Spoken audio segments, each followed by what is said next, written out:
Arben Taravari morhon praktisjen e koalicionit Vlen, thot se ka kanale komunikimi me BDI-n, por nuk është takuar me Ali Ahmetin.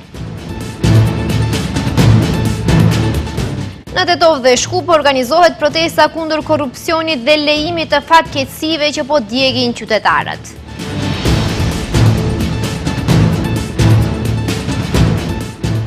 Gjashtëmbëdhjetë pacient do të dalin nga spitali këtë javë, 4 pacient janë në gjendje kritike.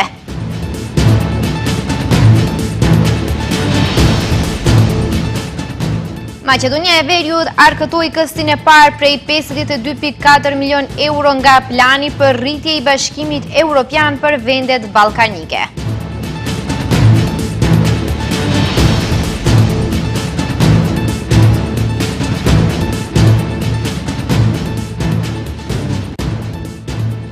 Përshëndetje të nderuar shikues, po takohemi në edicionin informativ të orës 15:55.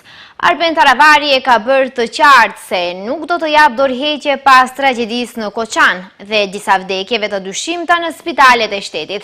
Kreu i shëndetësisë deklaroi se është i fokusuar në gjendjen dhe shërimin e pacientëve. Taravari ka mohuar edhe një mundësi të përfolur që ai të tërhiqet nga koalicioni Vlen, ndërsa spekulohet se ka pasur një takim ndërmjet tij dhe kreut të BDI-s Ali Ahmeti. Kemi kanale komunikimi me Ahmetin, por nuk jemi takuar, ka deklaruar Taravari. Ministri i Shëndetësisë Arben Taravari ka përgënjeshtruar sot zëra se ai do të jep tërheqje nga ky post, duke thënë se është i fokusuar në gjendjen dhe shërimin e pacientëve dhe se nuk planifikon të tërhiqet nga koalicioni Vlen. Ndërkohë i pyetur nëse është takuar apo jo me Ali Ahmetin, ai tha se ka pasur kanale komunikimi, por se nuk është takuar. Këto tema për mua janë irelevante dhe të parëndësishme. Unë momentalisht jam i fokusuar në shërimin e pacientëve dhe përmirësimin e gjendjes së tyre. Për koalicionime dhe për bashkëpunime partijake kemi kohë për biseduar, asgjë nuk është urgjente, për dorëheqje asgjë planifikoj. Raportet midis partnerëve të koalicionit janë shumë të mira, kështu që vazhdoj të jem ministri i shëndetësisë. Taravari është në postin e ministrit të shëndetësisë që nga muaji qershor kur u zgjodh qeveria e re e udhëhequr nga VMRO DPMN. Paraprakisht një vit më parë, Taravari si kryetari i Aleancës për shqiptarët mori vendim që të dalë nga qeveria e udhëhequr nga LSDM-ja për t'u bashkuar bllokut opozitar shqiptar. Pas kësaj u formua koalicioni Vlen, i cili pas zgjedhjeve parlamentare të vitit të kaluar u bë pjesë e qeverisë, ndërkaq Aleanca për shqiptarët u nda në 2 pjesë, ku pjesa e Zjadin Selës ju bashkua koalicionit të udhëhequr nga BDI. Në lidhje me atë se kujt i takon partia, ende ka proces gjyqësor. Në Tetov sot është protestuar kundër aferave korruptive dhe lejimit të fatkeqësive që po godasin qytetarët. Qytetarët kërkojnë drejtësi dhe përgjegjësi të vërtetë për rastin e djegjes së diskotekës në Koçan, djegjen e spitalit modular në Tetov, djegjes së autobusit të Besatrans në Bullgari, por edhe të aksidentit të autobusit të Durmoturs. Njerëzit digjen shteti krihet, a prisni të digjemi të gjithë, shtet i improvizuar, jeni vrasës e jo udhëheqës, drejtësi e jo pazare. Këto ishin disa nga mesazhet në pankartat që qytetarët mbanin në duart e tyre në protestën e thirrur nga Iniciativa Zero, që u mbajt në Tetov me moton protest kundër korrupsionit që vret, e cila filloi nga sheshi Iliria e më pas u zhvendosën para gjykatës së Tetovës. Qytetarët kërkojnë drejtësi dhe përgjegjësi të vërtetë për rastin e djegjes së diskotekës në Koçan, djegjen e spitalit modular në Tetov, djegjes së autobusit të Besatrans në Bullgari, por edhe të aksidentit të autobusit të Durmoturs. Njëri ndër organizatorët e kësaj proteste, Blendi Hodai, tha se korrupsioni, paaftësia dhe neglizhenca politike janë pengesat kryesore që minojnë besimin e qytetarëve dhe dëmtojnë themelet e një shteti ligjor dhe të drejtë. Dhe më shumë se kur sot kemi nevojë për zbardhje të rasteve, dëshkim të fajtorëve dhe vendosjen e drejtësisë për të parandaluar përsëritjen e veprimeve që po na vrasin. Ne duam institucione përgjithëse e funksionale. Ne duam drejtësi pa dallavere. Drejtësi që fajtorët i kanë në burg e jo në pozita shtetërore. Një familjar i viktimave të spitalit modular në Tetov tha se ky sistem i dështuar i njëjtë ka vrarë edhe 14 personat që kishin shkuar për të mjekuar. Po ky sistemi i njëjtë vrau 14 familjarët tonë në spitalin modular. E askush më mirë se ne nuk e din si ndjehen familjarët e viktimave në Koçan, që humbon me më të dashurit e tyre. Ato u dogjën kurse neve vazhdon të na djeg shpirti çdo ditë se bindemi që të gjitha këto tragjedi nuk janë rastësi. 4 tragjeditë e fundit kanë një të përbashkët, korrupsionin që i vrau gjithë. E për korrupsionin dhe për politikanët, disa fjalë i tha edhe Burim Islami. Askund në botë, vrasësit nuk lëvizin të lirë ashtu si lëvizin tek ne. Absurditet kush po na udhëheq. Para zgjedhjeve dhe para marrjes së pushtetit, të gjithë shtireni engjuj, ndërsa më pas jeni gjaj të cilët orkestroni ferit. Ju jeni njerëz të cilët Zot e keni paran, ndërsa praktika juaj fetare dhe morale është korrupsioni, me të cilin ne dogjet shpirtin qindra familjarëve dhe miliona banorëve të këtij shteti. Nga tragjedia në tragjedi, shtoi Islami, ka vetëm një progres, e ajo është progresi vetëm që numri i viktimave vazhdon të rritet. Ndryshe, qytetarët nuk i pengoj as edhe shiu që ata të dërgojnë mesazhin e tyre, duke thënë se çdo tragjedi ka të njëjtën dhimbje për të gjithë.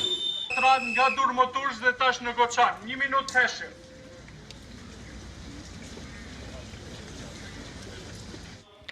Në ndërkohë sonde në Shkup do të mbahen edhe 2 tubime, njëri organizuar nga Kuvendi i Pavarur i Studentëve të Universitetit Shën Kirili dhe Metodi dhe tjetra nga iniciativa Kush e ka radhën.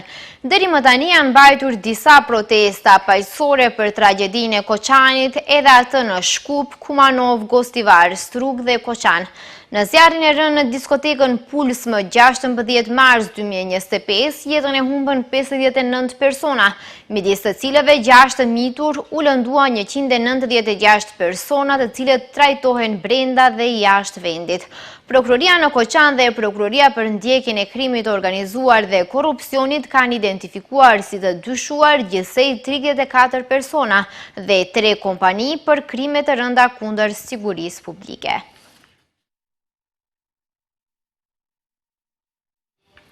Numri 1 i ekzekutivit ka akuzuar sot se protestat që po organizohen për të kërkuar përgjegjësi për tragjedinë në Koçan po keq përdoren për qëllime politike. Ai tha se e kupton revoltën dhe mbledhjen e qytetarëve, por tha se strukturat e caktuara politike dëshirojnë që të pengojnë punën e qeverisë në luftimin e korrupsionit dhe rregullimin e problemeve me të cilat përballet shteti. Kryeministri Ristian Miskoski deklaroi sot se strukturat të caktuara politike po mundohen të shfrytëzojnë situatën për përfitime personale politike. Duke komentuar paralajmërimet për protesta pas zjarrit në diskotekën në Koçan, Miskoski tha se mbështet absolutisht shprehjen e revoltës përmes protestave, por se nuk i arsyeton brejtësit politik siç i ka quajtur ai, për të cilët protestat janë shans për të fituar pikë politike. Protestите se demokratska alatka. Edhe unë jam nervoz dhe besoj se dhe ju jeni të pakënaqur, gjithë ne jemi të pakënaqur, në gjithë këtë që ndodh dhe nuk duhet të kemi dilema. Punët i zgjedhim dhe do të vazhdojmë t'i zgjedhim. Shumë punë u zgjedhën 9 muaj të fundit prej kur u zgjedh kjo qeveri, por shumë çështje kjo qeveri ishte mbrojtëse, të mos lejojmë të vazhdojmë poshtërimi, plaçshkitja, shkatrimi nacional i Maqedonisë. Pikërisht, ky është problemi atyre brejtësve politik, të cilët duan të fitojnë pikë politike përmes këtyre protestave, prandaj shohin mundësi. Ai theksoi se i kupton të gjithë ata që kanë vendosur të shprehin zemrimin e tyre legjitim përmes një mjeti demokratik siç është protesta, por shtoi se nuk mund t'i arsyetoj brejtësit politik që nuk duan një qeverisje të fortë të VMRO-DPMN, sepse sipas tij është tamponi dhe shtylla e fundit që nuk do të lejojë shkatrimin e Maqedonisë si shtet. I poslednjot stolp da ne dozvoli. Unë i bashkojmë absolutisht shprehjes së revoltës dhe zemërimit, sepse kemi ende shumë gjëra për të zgjidhur, por ne do të luftojmë atomin e fundit të energjisë për të rregulluar diçka në emër të brezave të ardhshëm. Asgjë nuk mund të bëhet brenda natës. Megjithse kemi bërë shumë në periudhën e kaluar, kemi mposhtur disa shoqata mafioze që për fat të keq funksiononin në shtet. do të vazhdojmë edhe në periudhën që vijon, por prej tani e tutje do të doja që të gjithë të mbetemi të fokusuar dhe të unifikuar në zgjidhjen e problemeve. Kujtojmë se iniciativa qytetare Kusheshti Radhës ka paralajmëruar protesta sonte për të kërkuar përgjegjësi për tragjedinë në Koçan, por edhe të gjitha tragjeditë të viteve të fundit, ndërkaq protesta dhe marshe protestuese janë organizuar vazhdimisht që nga dita e tragjedisë. Në takimin koordinues të kryeprokurorit Lupço Kocevski me ekipin e prokurorëve publik të përfshirë në hetimin e zjarrit tragjik në Koçan është vendosur që ekipi të zgjerohet. Nga prokuroria informuan se për shkak të shtrirjes së aktiviteteve, ekipi është zgjeruar me 11 prokuror publik. Ata do të veprojnë në këtë rast konform planit të miratuar të aktiviteteve dhe dinamikës së parapar. Planet fillestare për hetimin tregojnë për aktivitetet të gjera që përfshin marrje në pyetje të më shumë se 300 dëshmitarve, si dhe aktivitetet të tjera hetimore dhe ekspertiza adekuate nga fusha të ndryshme. Prokurori publik Kocevski kërkoi nga prokurorët e emëruar hetim efikas dhe të plot që do të shqyrtojnë në detaj çdo aspekt dhe linjë të përgjegjësisë për tragjedinë në Koçan. Prokurorët në Koçan gjatë gjithë ditës së sotme janë duke ndërmarrë hapa për sigurimin e provave, thuhet në komunikatën e prokurorisë. Ky është zgjerimi i tretë i ekipit të prokurorisë që punon në hetimin për përcaktimin e shkaqeve të fatkeqësisë në Koçan.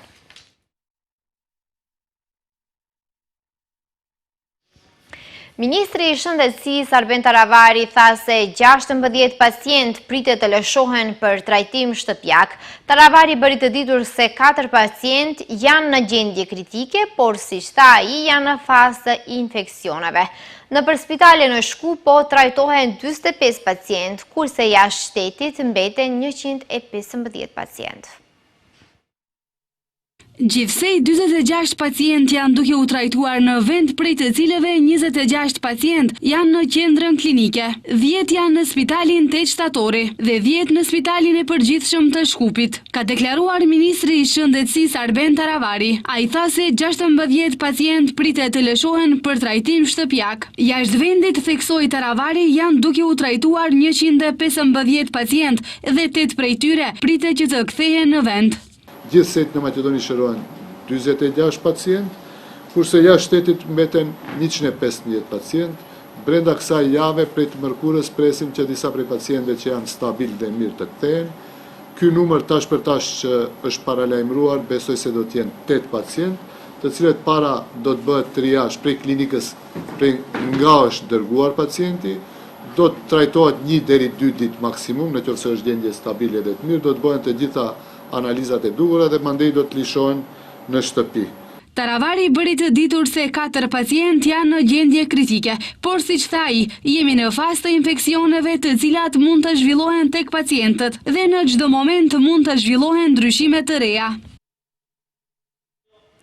Drejtuesit e Kryqit të Kuq ka njoftuar se deri tash janë grumbulluar mbi 54 milion denar për familjet që kanë pësuar nga zjarri në Koçan. Shuma fillestare për çdo familje do të jetë nga 150.000 denar, ndërsa shpërndarja e të hollave do të fillojë më së voni të mërkurën. Në Kryqin e Kuq janë grumbulluar mbi 54 milion denar për familje që kanë pësuar nga zjarri në Koçan. Shpërndarja e të hollave sipas sekretarit të përgjithshëm të Kryqit të Kuq Said Saitit do të fillojë më së voni të mërkurën dhe shuma fillestare për çdo familje do të jetë nga 150.000 denar. Suma e cila është deri sot e grumbulluar. Ato që na pret neve këto ditë, me të është përgatitjet intensive duke që i bën organizata e Kryqit të Kuq për transferimin e sasisë së parave të familjeve të cilat janë të pësuara në këtë katastrofë. Punesa e shpërndarjes së të hollave për familjet, siç thot Saiti, ka të bëjë me faktin se nga çdo familje kërkohen të dhëna personale, numri xhiro llogarisë dhe deklarate plotësuar me shkrim që lejon përdorimin e të dhënave të tyre. Por kjo sipas tij bëhet për të respektuar ligjin. Transferimi të hollave, domethënë do të fillon sot jo, për nesër ose mbas nesër më zvonti, domethënë ka të bën me grumbullimin e dhënave personale të familjeve të dëmtuara, me numrat e parë që të vinë deri dhënat personale, domethënë do të fillon me transferimin e të hollave. Është një procedurë pak më ngadalësuar, po është procedurë e cila është e sankcionuar me ligje. Ekipet e kryqit të kuq në bashkëpunim me Ministrinë e Arsimit 60 ditët e ardhshme do të ofrojnë ndihmë psikosociale shkollave të komunës së Koçanit dhe Shtipit. Ministri i çështjeve europiane Orhan Murtezani ka njoftuar se kanë arritur mjetet e para në vlerë prej 52.4 milion eurosh nga parafinancimi në kuadër të instrumentit për reforma dhe rritje nga ana e Komisionit Evropian. Ministri Murtezani ka deklaruar se me këtë Maqedonia e Veriut u bë vendi i parë në rajon i cili arkëton këto mjete. Në vend kanë arritur mjetet e para në vlerë prej 52.4 milion euro nga parafinancimi në kuadër të instrumentit për reforma dhe rritje nga ana e Komisionit Evropian, prej të cilave 24.4 milion euro për mbështetje buxhetore. Tashmë janë paguar në Ministrinë e Financave, ka njoftuar Ministri i Çështjeve Europiane Orhan Murtezani. Ai thotë se vendi ynë është i pari në rajon që ka marrë këto mjete. Me këtë, Maqedonia e Veriut u bë vendi i parë në rajon, i cili arkton këto mjete, pasi që paraprekisht janë ndërmarrë të gjitha hapat e domosdoshme, gjithsesi procedurat përfunduan në afat, që do të thotë marrëveshja për huamarrje dhe marrëveshja për grant tani më kanë hyrë në fuqi. Lajmi i dytë i rëndësishëm që lidhet me agjendën reformuese është ajo se me datë 14 mars të vitit 2025 deri te Komisioni Evropian në afatin e parapar e dorëzuam kërkesën e parë për lirimin e mjeteve në shumë prej 17.1 milion euro për implementimin e reformave me afat dhjetor 2024, afat ky i cili pastaj nga Komisioni Evropian u prolongua deri në fund të shkurtit 2025. Murtezani tha se nga këto 17 milion euro për reforma të implementuara, 7.96 milion euro janë të dedikuara për mbështetje buxhetore, ndërsa 9.15 milion euro shtesë për projekte investuese përmes fondit të përbashkët të kornizës investuese për Ballkanin Perëndimor. Një tragjedi ka ndodhur sot në fshatin Volkov të Shkupit, ku 2 persona kanë vdekur dhe disa janë plagosur. Jo zyrtarisht raportohet se ngjarja ka ndodhur pasi një qiramarrës ka qelluar disa herë pronarin e shtëpisë ku jetonte dhe ka plagosur djalin e tij të mitur. Më pas ka vrarë edhe veten duke mos dashur të bjerë në duart e policisë. 2 të vdekur dhe disa të plagosur mbeten në Volkov të Shkupit pas një incidenti me armë zjarri gjatë mëngjesit të sotëm, ka konfirmuar Ministria e Punëve të Brendshme. Ndërkaq, jo zyrtarisht raportohet se ngjarja ka ndodhur pasi një qiramarrës ka qelluar disa herë pronarin e shtëpisë ku jetonte dhe ka plagosur djalin e tij të mitur. Më pas ka vrarë edhe veten duke mos dashur të bjerë në duart e policisë. Ndërkohë, fqinjet në atë zonë thonë se janë zgjuar nga të shtënat me armë zjarri, të ndjekur nga sirenat e policisë dhe ambulancës. Ata thanë se një pamje e tmerrshme u shpalos para syve të tyre, momentin kur panë se trupi i pronarit ishte i palëvizshëm dhe i pajet në shkallë në një pellg gjaku. Ndërkaq nga MPB thonë se i mituri është transportuar për mjekim në kompleksin klinik Nana Tereza dhe se personi me inicialet MN është autori i mundshëm i vrasjes. Rreth orës 9 në SPB Shkup është denoncuar se në fshatin Volkov të rajonit të Shkupit ka pasur të shtëna me armë zjarri, me qrast janë plagosur disa persona. Në vendngjarje kanë bëritur efektivët e policisë dhe është konstatuar se RC dhe MN kanë vdekur në vendngjarje nga plagët e marra. Një mjek i urgjencës konstatoi vdekjen. I plagosur ka mbetur edhe një i mitur i cili është transportuar për mjekim në kompleksin klinik Nën Tereza. MN është autor i mundshëm i vrasjes.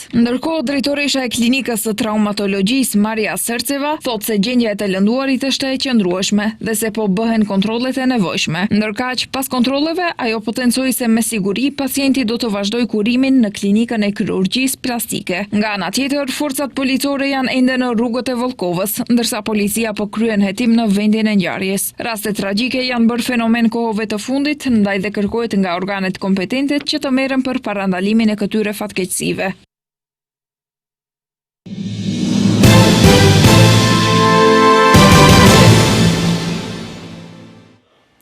24 marsi, si vjetë më shënon 26 dhjetorin e fillimit të sulmeve ajrore të NATO-s kundër objektivave ushtarake dhe policore jugoslave në territorin e Kosovës.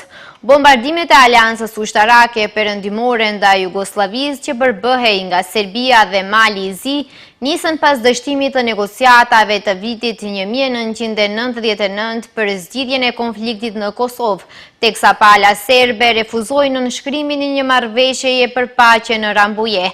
Bombardimet që zgjatën 78 ditë u ndërprerën më 10 qershor 1999 me miratimin e rezolutës 1244 të Këshillit të Sigurimit të Kombeve të Bashkuara, që parashihte administrimin e Kosovës nga një mision i OKB-s. Përkujtimi i kësaj dite është bërë nga presidentja e Kosovës Vjosa Osmani, e cila e cilësoi si ditën kur liria mori krah. Ajo e përshkroi këtë moment si një moment triumfi mbi errësirën dhe një hap të rëndësishëm për të siguruar lirinë dhe pavarësinë e Kosovës. Dita kur aleatët e NATO-s u ngritën kundër së keqes për të mbrojtur një popull që po luftonte për ekzistencë, i rrezikuar nga regjimi gjenocidal i Serbisë. Ishte dita kur ndaj errësirës triumfoi drita e shpresës, shkroi Osmani në Facebook.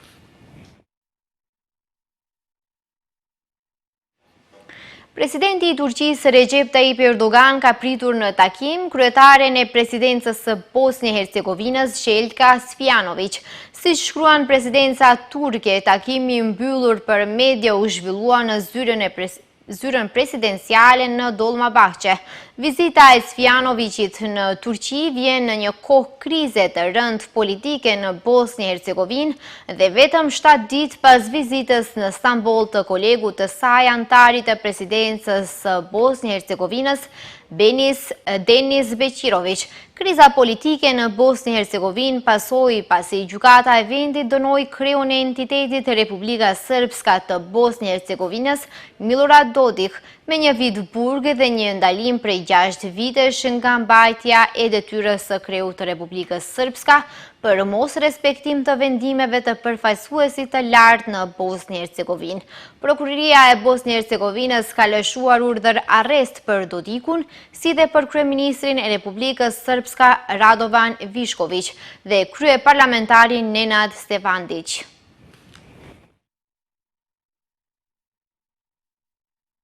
Shikues të nderuar, kemi ardhur në fund të këtij edicioni informativ. Unë ju falenderoj që na ndoqët. Bashkë mirupafshim.